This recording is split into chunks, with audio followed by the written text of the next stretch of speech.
शाओलोंग ने बस कुछ घोंघे के लार्वा पाले थे, लेकिन फिर भी एक एक्सपीरियंस्ड बुजुर्ग इन्हें देखकर पसीने पसीने हो गया। अब सोचो जरा, घोंघे और डर, सुनने में वियर्ड लगता है, पर ये कोई नॉर्मल स्नेल्स नहीं थे।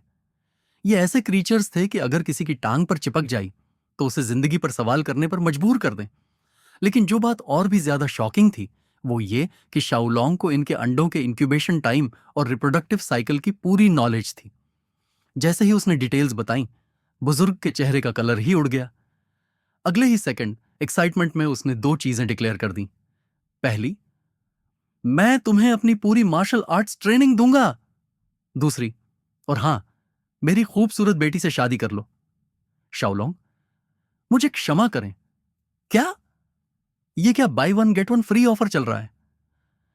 पर असली ट्विस्ट तो तब आया जब उसने गाटू शुएन सेक्ट ज्वाइन किया। उसे लगा था कि बस ट्रेनिंग करनी होगी, फाइट सीखनी होगी, लेकिन नहीं, यहां हालात कुछ और ही थे। एक्सपेक्टेशन वर्सेस रियलिटी वाला मोमेंट हो गया। अब असली कहानी शुरू होती है। बारिश इतनी तेज हो रही थी कि लग रहा था जैसे ऊपर वाला आज बहुत गुस्से में है। इसी बीच एक अननोन जगह से आए मार्शल आर्टिस्ट का एक ग्रुप डाउ हॉल में एंटर करता है। जैसे ही अंदर आते हैं वो लोग हेडमास्टर को ढूंढने लगते हैं और पोलाइटली पूछते हैं, क्या हम यहां बारिश रुकने तक रुक सकते हैं? लेकिन सबसे बड़ा शॉक तब लगा जब उन्होंने देखा कि दरवाजे के सामने एक लड़का अकेला खड़ा है। पूरी ग्रुप ने एक दूसरे को देखा और फिर उस लड़के को। वेट, ये किड यहां क्या कर रहा है? ग्रुप का लीडर करीब 50 साल का था। लाल स्केरी आंखें, सख्त चेहरा और ऐसा वाइब जैसे किसी भी वक्त तुम्हारी पूरी फैमिली हिस्ट्री पता कर सकता हो। उसने चारों तरफ देखा, पूरा हॉल वीरान था।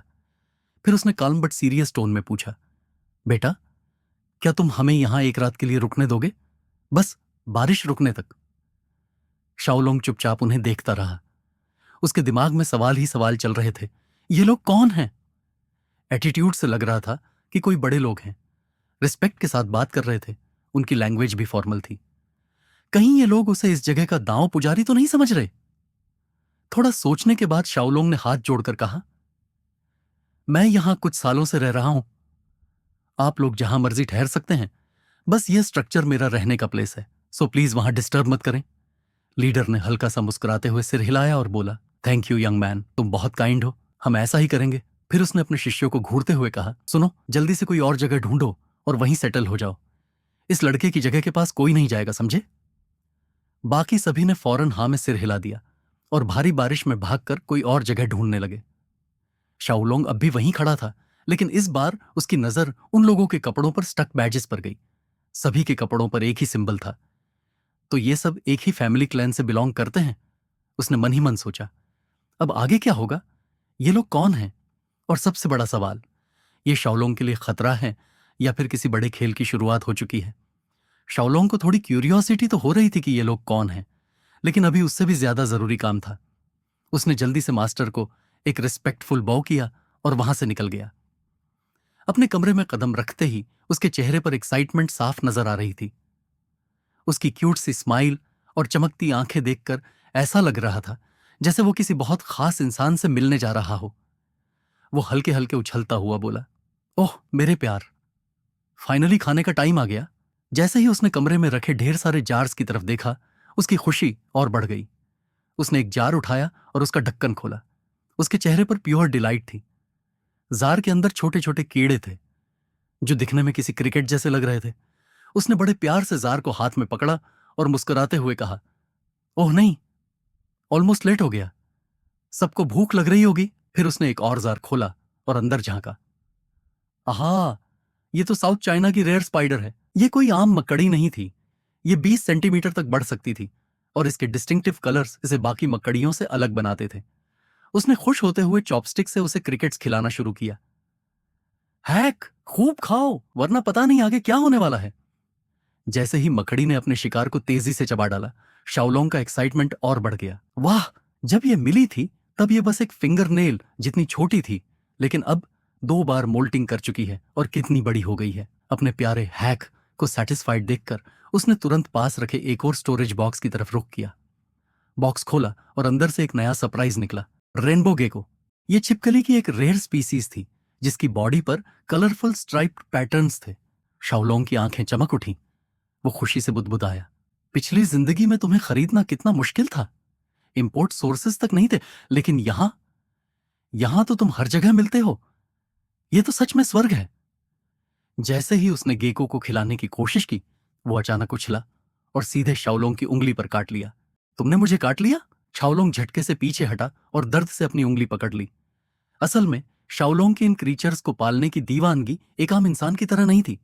ये सब उसकी गहरी ऑब्सेशन और फैसिनेशन का नतीजा था, खासकर उस रेयर रीइंकार्नेशन का जो उसके साथ हुआ था, क्योंकि वो पहले एक मॉडर्न ईरा का फेमस स्ट्रीमर था। हाँ, सही सुना, मिलियंस ऑफ फॉलोअर्स वाला एक स्ट्रीमर जो खास तौर पर रेयर क्रिएचर्स, इंसेक्ट्स और पॉइजनस एनिमल्स के बारे में कंटेंट बनाता था। उसकी स्ट्रीम्स में हर बार नए नए खतरनाक और अनोखे जीवों की चर्चा होती थी। लेकिन असली प्रॉब्लम तब शुरू हुई जब उसने अपने 1 लाख मारा फॉलोअर्स पूरे करने की खुशी में एक स्पेशल लाइव ब्रॉडकास्ट प्लान किया, और वहीं से उसकी जिंदगी ने एक ऐसा मोड़ लिया जिसकी उसने कभी कल्पना भी नहीं की थी।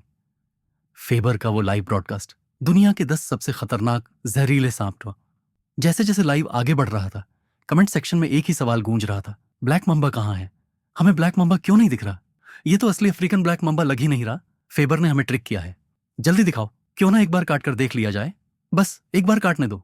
इतने में एक यूजर जिसका निकनेम बेल्जी फ्लाई बैक होम था कुछ अजीब बातें लिखने लगा। तुरंत ही उसे ब्लॉक कर दिया गया, लेकिन तभी एक और क्यूरियोसिटी से भरा सवाल आ गया, अगर ब्लैक माम्बा किसी के सिर पर काटे तो क्या वो वहीं मर जाएगा? फेबर अच्छी तरह जानता था कि दुनिया भर के जहरीले सांपों में ब्लैक माम्बा सबसे ज्यादा खतरनाक और गैकस एग्रेसिव माना जाता है, और तभी उसके दिमाग में एक क्रेजी आइडिया आया, क्यों ना सीधा अफ्रीका जाकर असली ब्लैक माम्बा ढूंढा जाए। और यही डिसीजन उसके लिए सबसे बड़ा डिजास्टर हासिल साबित हुआ। वो कुर्सी पर बैठा गहरी सांस लेते हुए साई करता है और अपने फैंस से कहता है, कुछ भी नहीं मिला, नो ब्लैक मम्बा। ये कोई गली के कोने में छुपी बिल्ली नहीं है जो बस यूं ही मिल जाएगी। फिर वो खड़ा हुआ और स्क्रीन के सामने कहा, चलो मुझे एक ब्रेक लेने दो, उसके बाद फिर से ढूंढता हूं। लेकिन फैंस को कहां सब्र था। कमेंट सेक्शन में सबने एक्साइटमेंट में लिखा, ठीक है तुम जाओ, लेकिन जल्दी वापस आओ, हमें इंतजार रहेगा, तुम जल्दी से ढूंढ कर लाओ।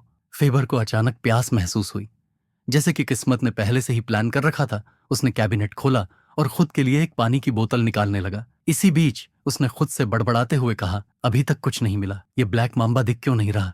लेकिन तभी फ्रिज की छत पर चुपचाप लिपटा हुआ एक सांप था, और एक सेकंड के अंदर ही फेबर को जोर का झटका लगा। उसने अपने हाथ में तेज दर्द महसूस किया। वो अचानक उछल पड़ा और घबराकर जोर से चिल्लाया। लाइव ऑडियंस में से कुछ लोग एक्साइटेड थे तो कुछ डर गए। ओ माय गॉड, उसे सच में सांप ने काट लिया। ब्रो जल्दी से 119 कॉल करो। अरे रुक, अफ्रीका में 119 नहीं होता, वहां क्या डायल करते हैं? लेकिन तब तक जहर अपना असर दिखाने लगा। फेबर को चक्कर आने लगे, आंखों के आगे अंधेरा छाने लगा और वो धड़ाम से फर्श पर गिर पड़ा, और वहीं उसकी कहानी खत्म हो गई। लेकिन रियलिटी में वापस आते हैं। इस वक्त शाओलोंग अपने प्यारे लिजर्ड को खाना खिला रहा था। अचानक उसके दिमाग में एक सवाल आया, जब मैं खोज रहा था तब ब्लैक मम्बा का कोई साइन नहीं था, तो फिर वो फ्रिज की छत पर कैसे छुपा था? अचानक बिना किसी चेतावनी के उसके कमरे के दरवाजे पर दस्तक हुई। टक टक। शाओलोंग ने झट से अपना लिजर्ड वापस कबर्ड में रखा और जल्दी से उसे बंद कर दिया। उसे डर था कि कहीं कोई उसकी बाअजीब हॉबीज के बारे में ना जान जाए। जैसे ही उसने दरवाजा खोला, सामने मकान मालिक का छोटा लड़का खड़ा था। उसने बड़े ही शांत और विनम्र लहजे में पूछा, युवा मार्शल आर्टिस्ट, क्या कोई अंदर है? शाओलोंग को हल्की घबराहट हुई, लेकिन उसने जल्द ही खुद को संभाला और बिना कुछ जाहिर किए एक हल्की मुस्कान के साथ जवाब दिया, क्या बात है? मकान मालिक ने तुरंत जवाब दिया, बारिश में हमें शरण देने के लिए हम तुम्हारे बहुत आभारी हैं। क्या तुम हमारे साथ डिनर करना चाहोगे? फिर उसने थोड़ा और एक्साइटमेंट से कहा, अभी अभी हमने एक डियर हंट किया है। डियर? सच में? शाओलोंग की आंखें चमक उठीं। डियर मीट का नाम सुनते ही उसकी आंखों में लगभग खुशी के आंसू आ गए। उसे अपने पुराने दिन याद आ गए, जब सरवाइव करने के लिए उसे अपने ही पालतू जानवरों की स्किन निकालनी पड़ती थी, उन्हें रोस्ट करके या कभी कभी कच्चा ही खाना पड़ता था। उसने थोड़ा शर्मिंदा होते हुए कहा, सॉरी, मैं अब तक सिर्फ स्नैक्स और लिजर्ड्स ही खा रहा था। पर अब वो खुशी से उछल पड़ा और ऑलमोस्ट चीखते हुए बोला, अगर तुम लोग थोड़ा सा शेयर कर सको तो मैं बहुत ग्रेटफुल रहूंगा। सड़क पर खड़ा आदमी हंसते हुए मुड़ा और बारिश में उसका रास्ता दिखाते हुए बोला, ठीक है, चलो साथ चलते हैं। कुछ देर बाद बारिश आखिर रुक गई। अंधेरे बादलों के बीच से चांद की रोशनी निकलकर चारों ओर फैल रही थी। इस वक्त सब लोग आग के चारों ओर बैठे हुए थे और एक बड़ा सा डियर का कारकेस आग पर रखा हुआ था। मीट की स्मेल इतनी स्ट्रांग थी कि शाओलोंग से अब और कंट्रोल नहीं हो रहा था। उसकी आंखें बड़ी हो गईं और मुंह से पानी अनकंट्रोलेबली टपकने लगा। मकान मालिक ने देखा कि वो कैसे पूरा फोकस लगाए।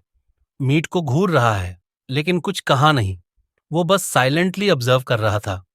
फिर उसने फाइनली कहा, मीट को पकने में थोड़ा और टाइम लगेगा। तब तक क्या मैं तुमसे कुछ सवाल पूछ सकता हूँ? ये सुनकर शाओलोंग को अचानक याद आया कि वो पूरे ग्रुप के सामने ऐसे भूखे भेड़िए की तरह घूर रहा था। उसे थोड़ी शर्मिंदगी हुई कि उसने अपने मैनर्स ऑलमोस्ट भूल ही दिए थे। उसने जल्दी से खुद को संभाला और पोलाइटली जवाब दिया, yes sir, please feel free to ask. मकान मालिक ने थोड़ा शाय होकर पूछा, क्या तुम इस साउदर्न माउंटेन में अकेले रहते हो और तुम्हारी एज क्या है? शाओलोंग ने कुछ सेकंड के लिए सोचा। उसे पता था कि अगर उसने अपनी असली आइडेंटिटी बता दी तो ये थोड़ा ऑकवर्ड हो सकता है। इसीलिए उसने थोड़ा स्मार्ट बनते हुए जवाब दिया, शायद 10 से 15 इयर्स के बीच। मकान मालिक ने थोड़ा कंफ्यूज होकर पूछा, अराउंड वहां, मतलब तुम्हें ठीक से याद नहीं? शाओलोंग को समझ में आ गया कि उसे अपनी पूरी हिस्ट्री रिवील नहीं करनी चाहिए, क्योंकि सामने वाला उसके लिए अभी भी एक स्ट्रेंजर ही था। इसलिए उसने थोड़ा सोचकर हल्की स्माइल के साथ कहा, सच कहूं तो जब मैं छोटा था तब मेरे हेड पे एक इंजरी हो गई थी।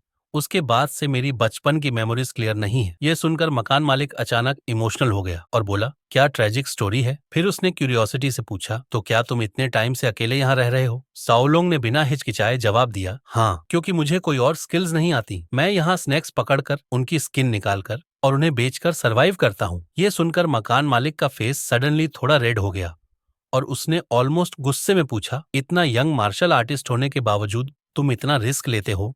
स्नेक्स पकड़ना तो डेंजरस है। शाओलोंग हल्का सा मुस्कुराया और बोला, क्योंकि मेरे पास पॉइजनस स्पीशीज को हैंडल करने का एक्सपीरियंस है। मेरी पास्ट लाइफ में भी ये सब करना मेरे लिए काफी इजी था। शाओलोंग ने सिर झुकाकर जवाब दिया, हाँ, मैं इस चीज से काफी फैमिलियर हूँ। जब दोनों की बातचीत चल रही थी तभी एक बुजुर्ग आदमी, जिसके बाल सफेद हो चुके थे, हाथ में मीट से भरी प्लेट लेकर वहां पहुंचा। उसने मुस्कुराते हुए कहा, मैंने पहले ही अपना मेन डिश बना लिया था, अब ये लो, पहले इसे खा लो। जैसे ही ये सुना, शाओलोंग की आंखें कार की हेडलाइट्स से भी ज्यादा तेज चमक उठी। उसने दोनों हाथ जोड़कर खुशी से देखा।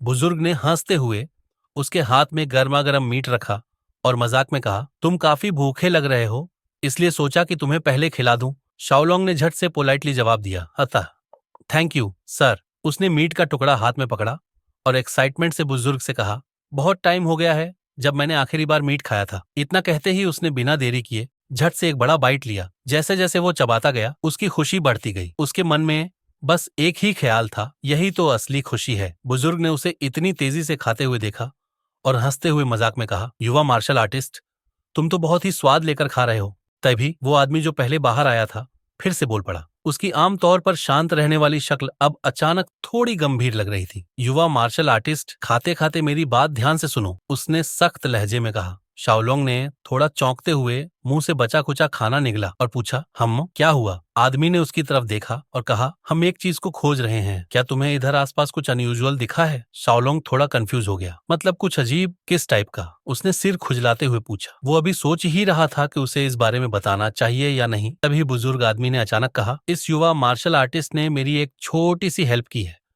इसलिए मुझे लगता है कि इसे बता देना चाहिए।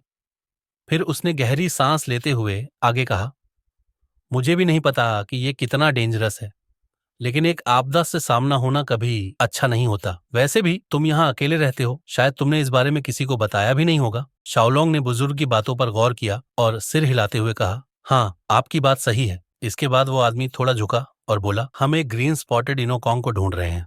शाओलोंग ने हैरानी से अपनी आंखें फैला ली और कंफ्यूज होकर पूछा, नोकॉन्ग, ग्रीन स्पॉट्स वाला? उसके दिमाग में तुरंत एक सवाल आया, क्या नोकॉन्ग कोई सेंटीपीड कनखजूरा है? आदमी ने जल्दी से उसके डाउट क्लियर करते हुए कहा, इसका साइज काफी बड़ा होता है, तो शायद तुमने इसे पहले कभी देखा हो। शाओलोंग ने उसकी बातों को ध्यान से सुना और दंग रह गया। क्या ये सच में इतना बड़ा होता है?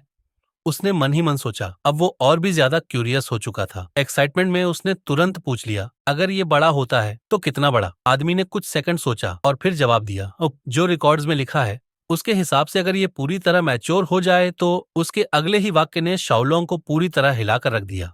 उसका चेहरा अचानक सफेद पड़ गया, उसकी आंखें चौड़ी हो गईं और मुंह खुला का खुला रह गया जब आदमी ने सिंपली जवाब दिया, ये इतना बड़ा होता है कि आराम से एक युवा मार्शल आर्टिस्ट को पूरा निगल सकता है। शाओलोंग के दिमाग में बस एक ही ख्याल आया, मैंने सोचा था कि मैं कुछ 100 साल पीछे चला गया हूं, लेकिन अब जैसे जैसे उसने उस आदमी की बातों को प्रोसेस किया, उसके चेहरे का रंग बदलने लगा। वो खुद से ही सोचने लगा, कौन सोच सकता था कि यहां इतनी विशालकाय सेंटीपीड हो सकती है? ये तो सच में किसी और ही दुनिया जैसा लगता है। तो फिर इस आदमी को ब्लेम भी नहीं किया जा सकता। बुजुर्ग आदमी जिसके सफेद बाल थे बड़े आराम से अपनी दाढ़ी सहलाते हुए बोला, चिंता मत करो, हम इसे पकड़ने ही आए हैं। जैसे ही शाओलोंग ने सुना कि वे सच में इसे पकड़ना चाहते हैं, उसकी क्यूरियोसिटी और बढ़ गई। उसने तुरंत पूछा, क्या आप इसे पकड़कर पालने वाले हैं? इतना सुनते ही बुजुर्ग और दूसरा आदमी दोनों अपनी हंसी रोक नहीं पाए।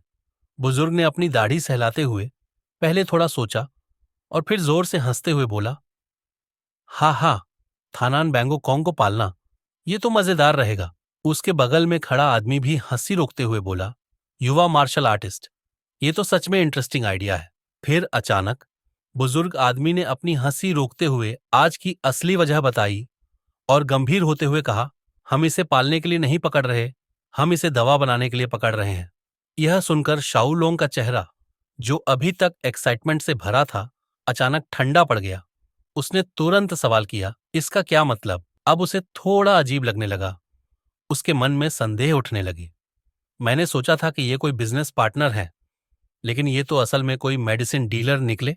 उसने थोड़ी देर सोचने के बाद धीरे से पूछा, आप सच में ऐसा करना चाहते हैं? बुजुर्ग आदमी का चेहरा अचानक गंभीर हो गया। उसने शाओलोंग की बातों को हल्के में नहीं लिया। उसने अपने हाथ को कसकर भींच लिया और धीमे लेकिन मजबूत आवाज में कहा, शायद, लेकिन मेरे पास कोई और ऑप्शन नहीं है। मेरी पोती बहुत गंभीर बीमारी से जूझ रही है और थानान बैंगोकोंग ही उसकी आखिरी उम्मीद है। शाओलोंग थोड़ा हैरान हुआ और धीरे से बोला, ये आपकी पोती के लिए है तो? बुजुर्ग ने उसकी बात काटते हुए समझाया, सिंपली कहूं तो किसी भी जीव के शरीर में उसकी ची एनर्जी इकट्ठा होकर एक क्रिस्टल बना सकती है। यही उसकी इंटरनल एसेंस कहलाती है और यही एक तरह की मिस्टिकल स्पिरिट बन सकती है। सके बगल में खड़ा आदमी आगे बढ़ा और बोला, और ये मेरी पोती है। शाओलोंग ने अब सारी सिचुएशन को समझ लिया। उसने अपना हाथ ठुड्डी पर रखा और सोचने लगा, बच्ची की हालत बहुत नाजुक है, इसलिए वे हर संभव तरीका आजमा रहे हैं। भले ही सेंटीपीड्स को दवा नहीं माना जाता, लेकिन एक पिता अपनी बच्ची के लिए किसी भी हद तक जा सकता है। ये जंगलों और नदियों को पार कर रहे हैं, सिर्फ एक ऐसी चीज को खोजने के लिए जो शायद असल में एग्जिस्ट भी ना करती हो। उसके दिमाग में एक और अजीब ख्याल आया, बेचारा प्योर ब्लड सेंटीपीड, पर अब जब मैं फ्री फूड खा रहा हूं तो हेल्प करना बनता है। थोड़ा सोचने के बाद उसने बोलना शुरू किया, नो कॉन्ग के बारे में। जैसे ही बुजुर्ग ने सुना कि शाओलोंग को शायद कुछ जानकारी है, उसने तुरंत अपना एक्सप्रेशन बदल लिया। उसकी आंखों में एक चमक आई और वो झट से आगे झुका। क्या तुमने इसे पहले कभी देखा है? उसने जल्दी से पूछा। शाओलोंग ने बिना हिचकिचाए जवाब दिया, नहीं, मैंने इसे कभी नहीं देखा। ये सुनकर सामने खड़ा आदमी हल्का सा ठहर गया, फिर खाली नजरों से देखते हुए बोला, समझ गया। लेकिन कुछ सेकंड बाद ही उसका एक्सप्रेशन अचानक बदल गया। उसके चेहरे पर हल्की सी रहस्यमयी मुस्कान आई और उसने आगे कहा, हालांकि भले ही मुझे थान बोनोकोंग के बारे में न पता हो। उसकी बात सुनकर वो लोग कंफ्यूज हो गए। शाओलोंग के चेहरे पर एक अलग ही कॉन्फिडेंस था। उसने हल्के से अपनी आंखें बड़ी की और स्माइल करते हुए कहा, लेकिन मुझे लगता है कि मैं जानता हूं कि ये कहां हो सकता है। मेरे पास मेरी पिछली जिंदगी का एक्सपीरियंस है। मैं फेबर, हाँ वही फेबर जो स्नेक बाइट से मर गया था। लेकिन जो एक्सपीरियंस मैंने अपनी लाइफ में इकट्ठा किया है, उसकी बदौलत मैं दावे के साथ कह सकता हूं कि मुझे जहर की नॉलेज किसी और से ज्यादा है। उसने अपनी बात को और क्लियर करते हुए कहा, करीब 8.7 मिलियन जीवित स्पीशीज में से लगभग 20,000 को जहरीला माना जाता है और मैंने इन सब की डिटेल्स अपने दिमाग में स्टोर कर रखी है, स्पीशीज बाय स्पीशीज, और इसमें सेंटीपीड भी एक्सेप्शन नहीं है। फिर उसने हल्के से अपनी हथेली खोली और बोला, मैं ना, जहर की असली ताकत यहीं मेरी हथेली में समाई हुई है। अलोंग ने धीरे से एक बुक उठाई और अपनी पूरी स्पिरिट उस पर केंद्रित कर दी। बुक के पन्ने अपने आप तेजी से पलटने लगे और एक जादुई रोशनी निकलने लगी। कुछ देर बाद उसने बुक बंद की, अपनी आंखें धीरे से खोली और मुस्कुराते हुए बोला, मिल गया। शाओलोंग ने एक्साइटमेंट में एक आंख मारी और कहा, तो अगर ये कोई बड़ा सेंटीपीड है तो मुझे लगता है कि मुझे पता है कि ये कहाँ हो सकता है। डांगान, जो ये सुन रहा था, चौंकते हुए बोला, सच में? क्या तुम सच में जानते हो? फिर अचानक उसे कुछ याद आया और उसने खुद से ही सवाल किया, रुको, डांग क्वान भी इसमें इन्वॉल्व क्यों है? डांग क्वान भी कंफ्यूज हो गया और पूछा, अगर तुम्हें पता है तो ये कहाँ हो सकता है?